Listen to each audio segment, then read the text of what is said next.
This video is proudly sponsored by Kingston Technology. Kingston is with you.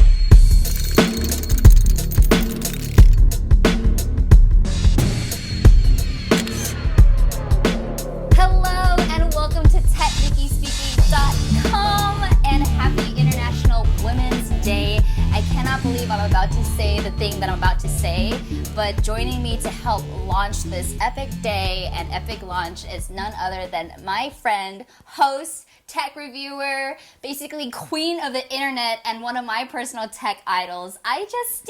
Oh my gosh, thank you so much. I'm so excited that you're here. I was gonna say to be here, but we're both here together. Yeah. Socially distanced, everybody. I know. This is insane. We both took COVID tests. I basically have been hoarding myself in my place forever because I'm like, this is like one of the most iconic interviews ever. I'm like, I have to be able to do everything I can to make sure we're socially distant. So this is actually the first interview I've ever done, like more than 6 feet apart. Yeah, I mean, we're definitely abiding by all of the regulations here. Like, we're very far apart.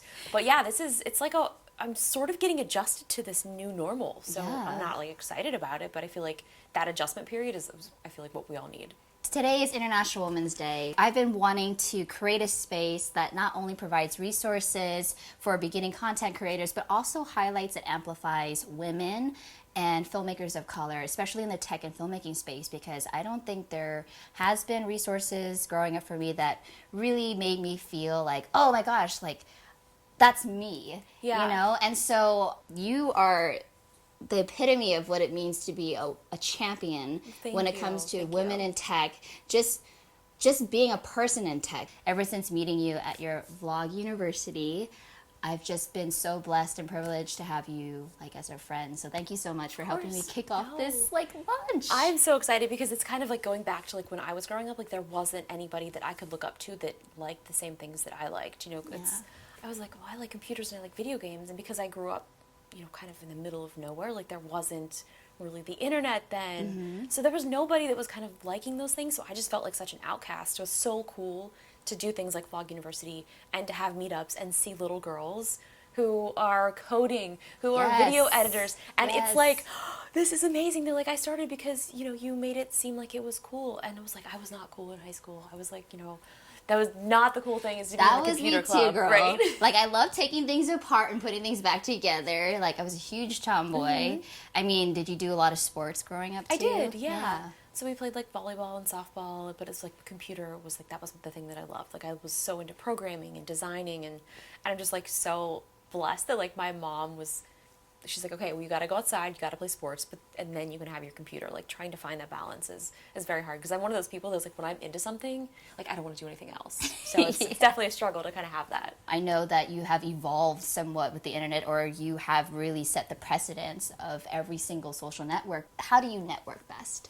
Yeah, I think it's just like creating, and then, I mean, honestly, like Twitter has been such a huge kind of like networking place for me, because I will watch a video of somebody and then I instantly like go follow them on Twitter and I start interacting and just like, you know, making sure that they know that like I love your content, like this is great. So I think for me it's been a lot of just like finding people that are kind of, I don't know, even answering a question that I'm looking for. Like there's been so many YouTubers that I found because they answered a color grading question or they had some LUTs for sale. So it's like these people are creating this content, and I think searchable content and being the first result of like the answer to that question is so important. Now, for those who are watching who might not know who this incredible woman is, if you were to commission me to edit a highlight reel of your life, what would be the footage that you would say, this has to be in it, Nicki? It's crazy because like I feel like there's so many different chapters, and until I go back and start watching content, like I forgot about so many things. But I feel like some of the highlights for me, like I loved playing video games growing up. So being able to be in a Call of Duty commercial, like for my favorite video game, like that to me was just like, I wasn't on the set with Robert Downey Jr. Like he was there somewhere, like we were nowhere near each other, but he was in the commercial. So I mean, like things like that, it's kind of just like, how did that happen? Like from just a girl from a random small town, like she's now in like a commercial. So I think it's just, I'm grateful for like those types of things. But I think stuff like that, I've done a lot of like random red carpet things, getting to interview a lot of really cool people. And I think just covering a lot of tech as well, like before it's out, like for me, like those are highlights. being on Law and Order, I think, was probably one of my favorites. Speaking of Twitter networking, I found the casting director and I kept sending him messages like, hey, if you ever need a dead body, like, I'm here. And he's like, actually, we have a script that you'd be perfect for. Flew into New York like 2 weeks later, filmed for like a week, and I was like, oh, now my favorite show. So it's just like, I just have these weird ideas and somehow it kind of sort of falls into place. And I'm such a big believer of like putting things out into the universe. And as crazy as it seems, it's like when people know that that's something that you're interested in, then they can be like top of mind for whatever that is. That's exactly what I say all the time. Is like, I think what I wish someone told me growing up is that people want to see you succeed. If you put it out there, you attract it, you know, you never know what could happen. And you have reached like this huge level of success. So before other creators even attempt to get to that level of yours, like what are some things that you suggest in order to break away and kind of make sure that you have your space? So something that we were talking about this before, but for me, when I found jiu-jitsu, that was something that like I was doing for myself. I didn't post anything for 2 years. I went, trained, didn't have to worry about posting or sharing content. So I think finding something that you are doing only for yourself and nobody else. I wish that I would have found this sooner, but it's like I found it at the time that I needed it. And I think like my biggest piece of advice is any of the advice that we're going to give people, like it's not going to make any sense to them until they actually need it and until they learn and they're like, shoot, why didn't I listen when so-and-so told me this thing? And I just think making sure that you're taking care of yourself, because you can't be your best person in front of the camera unless you're okay with yourself. And just like making sure that, you know, you're eating properly and taking care of your fitness. And those are things that I did not do in the beginning at all. And then as you get older, everybody, it starts to catch up with you, which is something that like my mom had told me, and I'm like, no, I will not, it's never gonna happen. And then it does, and you're like, okay, like it's just those small things can make such a big difference later. How long have you been training in jiu-jitsu? Oh gosh, well, not hardly at all the past year, but it's like I'm thinking about it. I was working on some videos, so I was doing like some editing. So like editing jiu-jitsu videos was actually kind of really helpful because I was kind of, you know, learning as I'm editing. But yeah, so I guess maybe consistently for like 2 years. And I think my favorite thing was when we used to be able to travel, I would find gyms in every city that I went to, and you would walk in and you're just like, you felt like you were at home, because it's like everybody is there to train and to like help you. And so it was really fun because I met so many great people like across the US doing that. So that's something that I really miss so much. And what have you learned about yourself doing jiu-jitsu? Because I did martial arts myself, and I felt like I learned a lot about discipline. Probably that being uncomfortable is like the main piece of like becoming better, because I think even at the time that I found this, I was so comfortable in everything I was doing. Like YouTube was going great. I'm really confident in my editing. It's like I'm so comfortable in what I'm doing. Like, how do I make this uncomfortable? So it's like, oh yeah, okay, just you start my day off with basically fighting for my life. Like the rest of the day is going to be incredible. So like that's something that I miss so much. But since I haven't been able to do that, I started training Kali, which is a Filipino martial arts, and it's more like swords and like hand-to-hand kind of combat. And then that has now transitioned into my obsession with lightsaber training.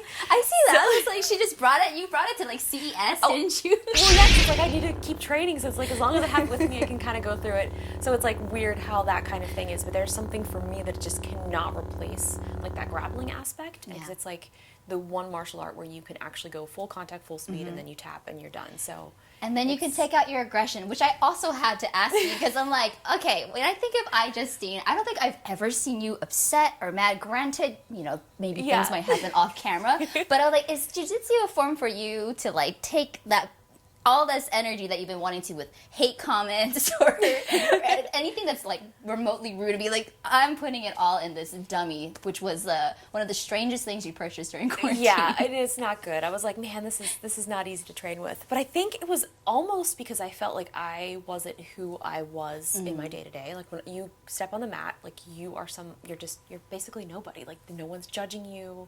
I mean, maybe they're judging you a little bit when, you know, like when they choke you, but that's like a whole nother story. But it's like, it's really hard to explain if you've never trained, but people that have, I feel like they'll definitely relate to it. But I don't know if it's like the aggression aspect, or it's just sort of like, I used to play video games so much. So when I started jiu-jitsu, it felt like it was kind of taking the place of video games for me, but also getting that physical and mental aspect. So it's kind of like a real life video game. So for me, that's kind of how I was kind of viewing it. What video game is not out right now that you would be like, this is the video game that needs to be invented, like, right now? Oh man, well, Halo's not out yet. I've been waiting for that very, very patiently. But I mean, I love sort of like the first-person shooters, and I love also like really fun games like Animal Crossing. So it's like my skew of gaming, it's very, very wide. So it's like Call of Duty, Animal Crossing, Nintendo. That's kind of it. Obviously, you can answer this question however you want, but what crazy thing has happened in the past year that has made you look at your current flow or your current just life perspective and realize that I need to maybe do something different, or maybe this is something that I never thought would have been something had this crazy event happened? Yeah, I mean, I think it definitely made me realize, like how important like seeing people is. I don't miss going to tons of events, but I do miss seeing my friends and being able to have that connection, because that's like so important. Like we go to these events to see people. And I also feel like there was that challenge of, which I've also faced in jiu-jitsu, which is also kind of like when you get an injury, like what can you do in the meantime to keep making yourself better for when you can train again? So kind of that sort of mentality, I feel like really did help me throughout the whole pandemic. So, okay, I can't train, I can't do this, I can't travel, so what else can I do like inside the home to try to better myself? Like organizing, doing things like that. And then also I took up running, which I've hated running my entire life. Absolutely. I was like, I'm not a runner, it's terrible, hurts my knees. I'm making every single excuse. And then when you get quarantined with a treadmill and you can't go outside or do anything else, wow, you can become a runner. So it's like those small little things, which is seemingly so simple, it kind of just proves to me and can prove to other people that like, no, you really can actually do anything. Somebody who hates running, who never was a runner, like, I'm like a runner now. So it's weird. Okay, well, maybe I need to take those tips up because, I did track, and so, like, our sport was everybody else's sport's punishment. So that's why I have such a weird relationship with running. But talking about things that you don't like, I know you absolutely love to cook. She doesn't, by the way. But I'm pretty bad at it. Because of quarantine, have you embraced that maybe you are, like, a chef at home, or is it, like, a lot of takeout? Well, there is takeout, but then I was getting so frustrated because it's like a lot of these takeout services, you would be ending up spending like $40 for the most simple, stupid salad. And one day, like it showed up and I was like, I paid $40 for this. I was furious. I was like, okay, I'm going to dissect this salad. I'm going to go and order in bulk all of the stuff in here and make it myself. So I think that also has helped too, just like you're home and having more time to cook. And thankfully, because of tech, I have an infrared oven, which is incredible. So it like makes cooking very, very simple. You basically have an app, you push a button, whatever's in there, and it just cooks it. Cooks. And you also grew your own salad, essentially. Yes! You're like, I'm going to take this $40 salad that I just bought, and I'm going to find a way to make it myself. That's hilarious, because that was actually also my thought process. Because, like, man, when I eat a salad, like, it's an aggressive amount of salad. So I was like, why don't I just grow it myself? And it actually came from a brand deal that I did with Best Buy. Okay. And I chose one of these small little herb gardens, and I like fell in love with like this whole process of like growing these herbs and having fresh, like just fresh spices for everything. And so then I was like, all right, like I said before, like when I think something's cool, I definitely take it to the max. So then I got this massive lettuce grower, and then here we are today. Yeah. I follow your content, and there's some cool tech always on your channel, which I love seeing. But in your opinion, what has been the tech item that's closest to magic? Okay, it's the Rodecaster. We were just talking about this. It was really cool. It's sitting on the floor. You'll see it later because we're going to do a podcast together as well, which I'm so excited to have you on. I'm so honored. But yeah, it's so great because it was, me and my sister wanted to start a podcast, and like my vision for that at the beginning was like we take it out on the road. We go and podcast from really cool locations, and you can basically do everything without a computer on this thing. And you have 4 channels, 4 mics, and that's it. You just go. Let's talk about this relationship too that I absolutely love with you and your sister. You just created this podcast, and in a way it helps you bond with your family members and become even closer. And I love that it's same brain though, because you literally do really have It's hilarious. Brain. Yeah, because we do, like, we'll say the same things every once in a while. And the cool thing is, like, where each one of us kind of like has like our I'm not necessarily faults, but just like we kind of like fill in the blanks for each other's kind of weaknesses, which is really cool. And so she definitely does keep me on my toes. I'm surprised she hasn't killed me yet, because I've definitely made her do just the most random and weird and strangest things over the years. But it's cool because it's like we kind of have like the same interests, and it's really fun to kind of have somebody that, you know, obviously has made quarantine feel a lot less lonely. Absolutely. But I know you do have another sister. We do, yes. Yes, so does she ever feel left out? I think she does. Like, it makes us so sad sometimes because it's like she is, you know, you're like, I would say she's like the stereotypical normal person. So she is kind of like my test market. Okay. If she likes something, it's going to be cool. So like Yeah. she was so into Snapchat. I was like, Snapchat's going to be popular. Like, it's at Brienne loves it. Like, this Yeah. is great. Yeah. But she just had a baby like about a year ago, and she has a husband and a house, and like, you know, it's like your stereotypical normal, like, you know, Yeah. American family. Whereas me and Jenna, the absolute opposite. We don't care about getting married. Like, we don't want children. It's like we have sort of that same thing. And it's interesting also, International Women's Day, like having that perspective of like, like I've never wanted children. Like, that's always been something. And then, you know, growing up, that's like, that's, people think that's wrong. Like, they're like, no, you have to have a family. Like, you have to have kids. I'm like, well, but why? Like, it doesn't make sense necessarily. So I think I've dealt with that a lot. And like, when I voice that, like, people, they're like offended. I'm like, well, it's my life. Like, this is my choice. Yeah. I will enjoy spoiling my sister's child Yeah. to the end. Absolutely. I guess, yeah, let's talk about that. Like, have you ever felt the pressure from family to have kids and start a family? Not really. Like, my family's been very supportive. Obviously, like, they're all super excited to finally have a grandchild because they knew that me and Jenna were probably weren't going to deliver. So yeah, so I mean, it's really cool, and it's been so awesome to just like watch her learn, because even as sort of a creator who, like, I'm trying to like cater towards like a younger audience and try to help them learn, just like watching her develop and like how she picks up stuff, it's great. Like, I go home and I just like teach her dumb stuff, and then she's like slapping her belly around the house. I'm like, I taught you that. So it's really cool to see, but it's like that, I just don't feel like that was ever something that was for me. Yeah, and in a way, you do have your own kid. You have Matty. Yes, our baby. How has that been? Because he's just so good. Yeah, he is honestly a miracle. Like, so it's weird how all these random kind of things happen, like from like random projects that I work on. We worked on this project for shelter pets to kind of bring awareness to adoption. I was like, I would love to help. I can't have a dog. I'm too busy. I travel. Like, you know, making excuses again, which is something that I feel like is a trend. And then with everyone. you get it and you take it to the street. No, Now we're going to get a dog. Exactly. So we did this project, and my sister and I went to Utah. We were like traveling, and then I went and I kept my eye on this litter of puppies that were like abandoned and brought to the shelter. And then we get back from Utah at 6 a.m. and I call the place. I was like, hey, do you guys still have that dog? And they're like, yeah, you have to come in because I think it's probably going to go pretty quickly. So we like land from this like 6 a.m. flight, go to the place, and we're like, oh my goodness, there he is. And he was disgusting. Like, this dog, like, no, I think he probably would have stayed there for a while because he was so just like matted and disgusting. Like, he was just not well. And I was like, that's our baby. So yeah, so he's been kind of like I feel like a very interesting thing because we really never had something that we were like taking care of. Yeah. You know, I mean, obviously trying to take care of ourselves is a struggle enough, but Preach. yes.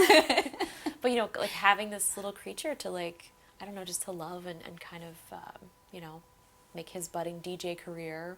Yeah. Like we said, we take it to the next level. Like, I had plans for this dog. Like, I was going to take him on tour. I bought a DJ set, like a full, like, massive Pioneer set. He has a couple songs that haven't been released. And we were going to tour together. And then I realized that he doesn't actually like children, so I was worried that I was like, Matty can't go on tour.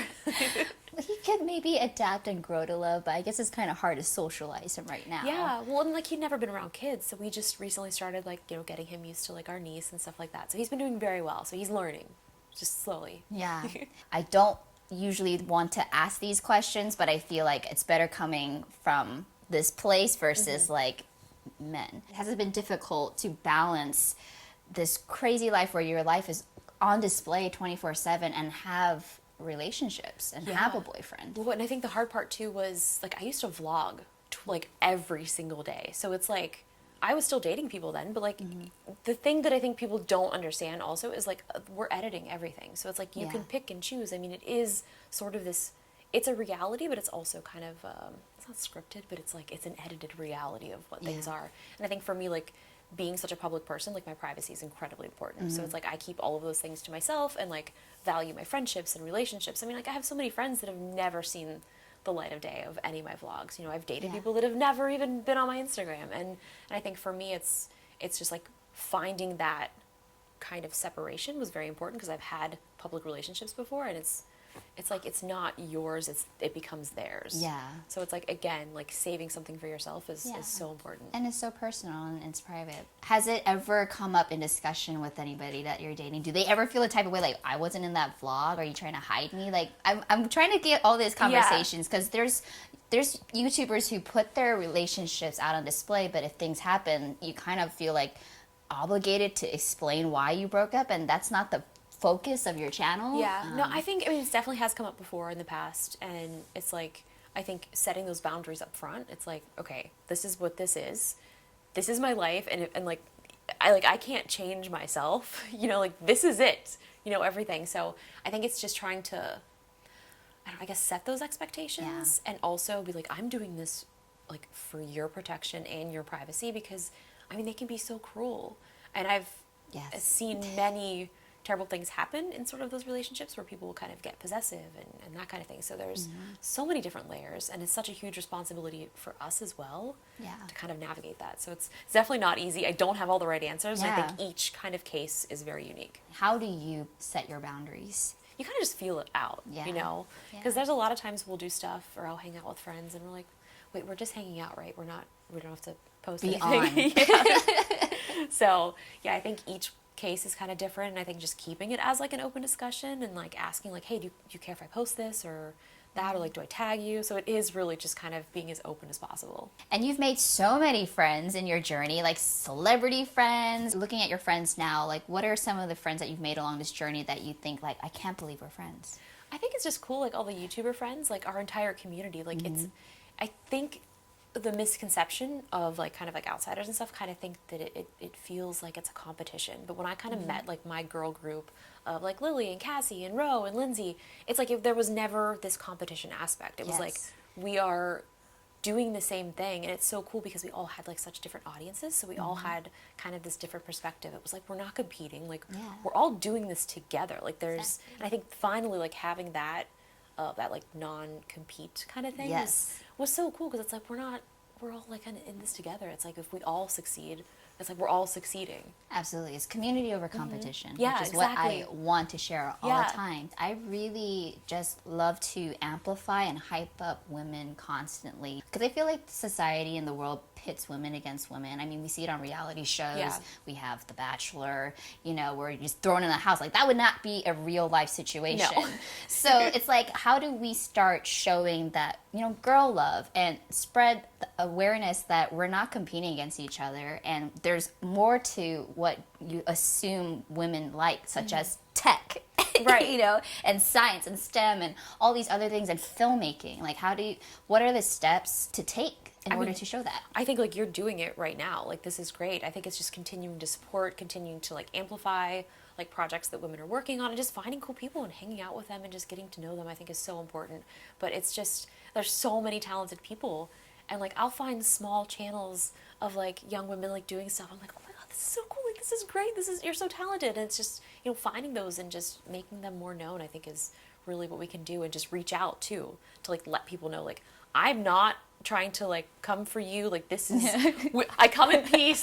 You know, it's like I just want to support people, and like I don't ever mind if someone's like asking for like a favor or a retweet. I'm like, please, like let me know how I can help. Who has been your biggest influence?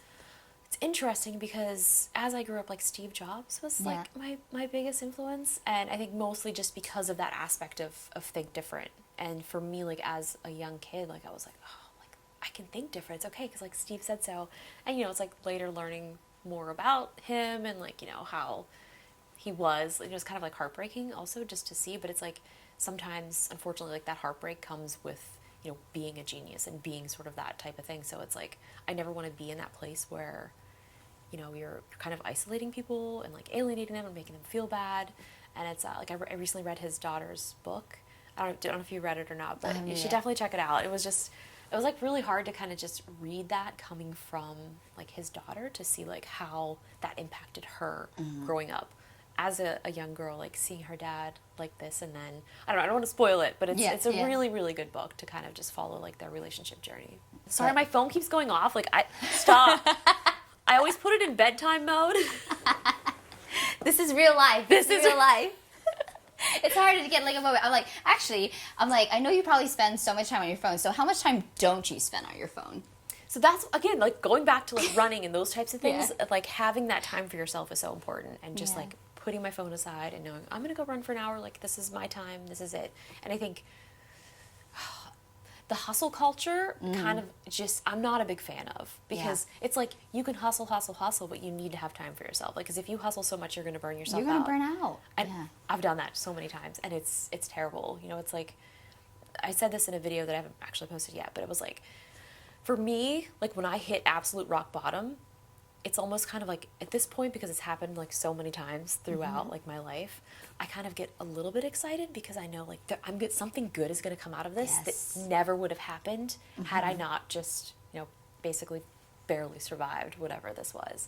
So it's like, you know, I found jujitsu came out of a dark time, running came out of a dark time, solving Rubik's cubes, which is now like my new obsession. How fast can you solve Rubik's it's cube? not very solved. I mean, we're like under 3 minutes, but I'm not proud of it. Okay. But it's like that came out of a time where, which was really tough. And I started because I gave myself a concussion because I hit myself in the head so hard with my phone that I'm not as good. That one? Is that the culprit?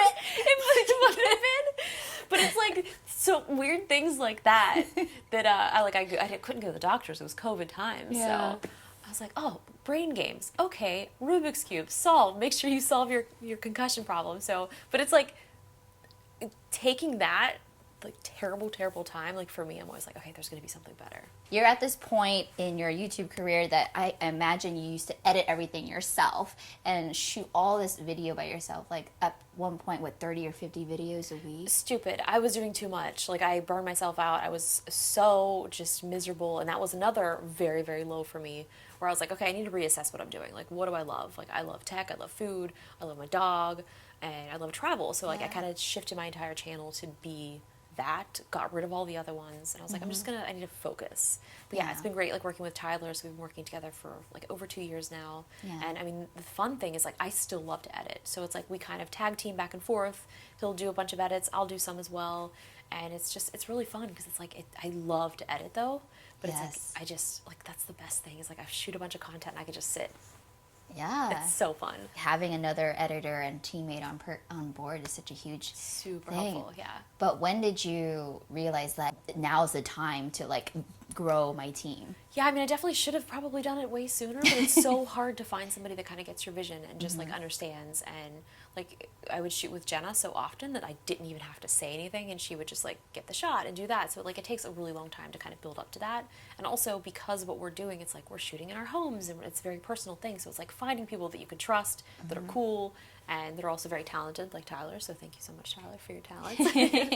It's hard, but it's like, you know, it's definitely worthwhile. And I think just doing things yourself until you like actually physically can't anymore is probably not the best route to go, but that's basically how I roll. So what has been the most amazing resources or plugins or like software, hardware that this is my top of all in the over decade you've been on the internet? I mean, I've been editing in Final Cut since the very beginning, so probably since like 2005, 2006. So I mean, I've back on FCP7. Yes. Yeah, I mean, way back in the day.